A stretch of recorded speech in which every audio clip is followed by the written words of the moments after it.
Hello, good morning mga malabs and salads. Welcome back to my channel. Ayan, so magluto tayo ng sarsyadong pork chop.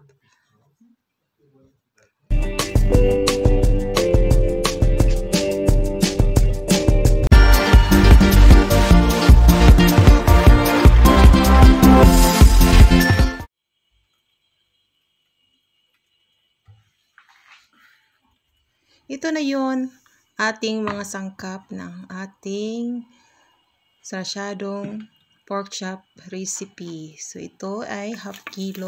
Maglagay na ako ng mantika. So magsuti muna tayo ng garlic at onions. Ito talaga yung pinaka first na magluluto tayo. Minamarinate ko na yung pork chop, soy sauce, salt, and pepper.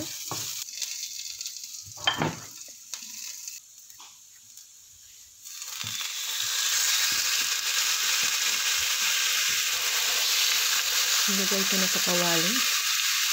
I-fry muna natin. Half-cooked fry. Para manuot talaga yung lasa sa karne.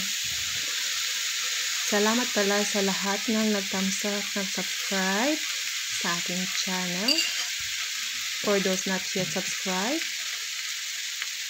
please subscribe, like, comments, and share.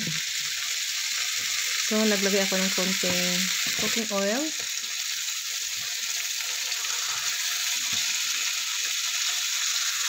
So, ganito ako magluto ng sarsyadong pork chop.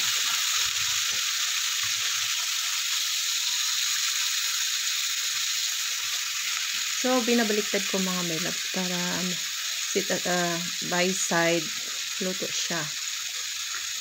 At nagpa-brown, no?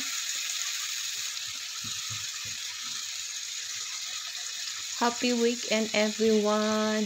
So, ngayon ay naglagay na ako ng potatoes. Ganito yung pag-slice ng potatoes. Depende naman sa inyo mga melabs. So, yung minamarinate ko, nilagyan ko ng konting tubig at nilagay ko na.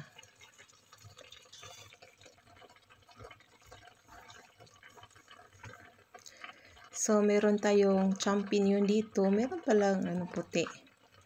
So, ayan. Kasi lagi kong bumili yung brown. Red bell pepper. Ang red bell pepper dito ay sobrang laki. Kalahati lang to.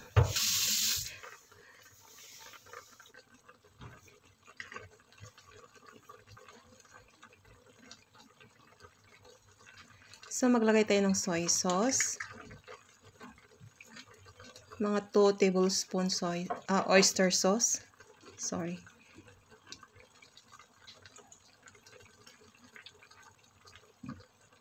Then, half teaspoon black pepper. Maglagay na din tayo ng half teaspoon salt. 1 tablespoon soy sauce. Silver Swan talaga yung gamit ko from Philippines. Hinahanap ko talaga to sa Asian shop kasi ibang yung lasa dito ng kanilang soya sauce. At marami ditong klase-klaseng mga soya sauce.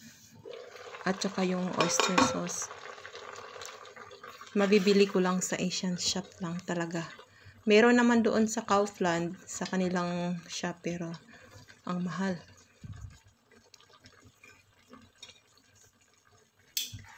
So, ayan. Nilagay ko na sa ibabaw para maluto talaga yung mga gulay natin. Yung mga vegetables. Kasi luto naman yung karne. So, ayan. More 5 minutes. Luto naman tayo ng pang-paniuto. Chika-chika muna tayo. So, ayan. Sobrang init pa dito mga my loves. Kasi malapit na ang autumn. So, end of summer. Here in Germany. Hello, kumusta?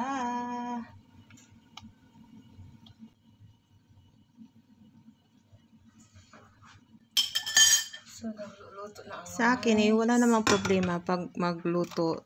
Dahil pag makita ko yung gulay at saka yung kung anong karne na sa ref, talagang mabilis lang akong makaisip kung ano ang recipe for today or tomorrow. Kahit busy ako, alam kung ano yung, basta kung ano lang yung naisip ko, yun na yung recipe ko. So, linis-linis muna tayo mga my loves. Iba talaga pag tayo yung nasa kusina. Pag ang lalaki ay nasa kusina, iwanan, hindi talaga nilinisan yung kusina. Iba talaga. At then, kung magluto sila, wala silang idea kung anong lulutuin.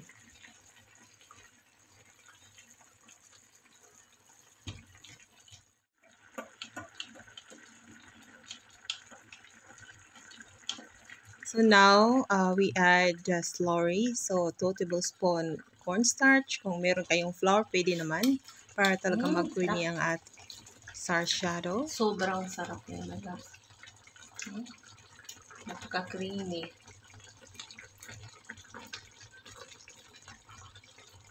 Super creamy.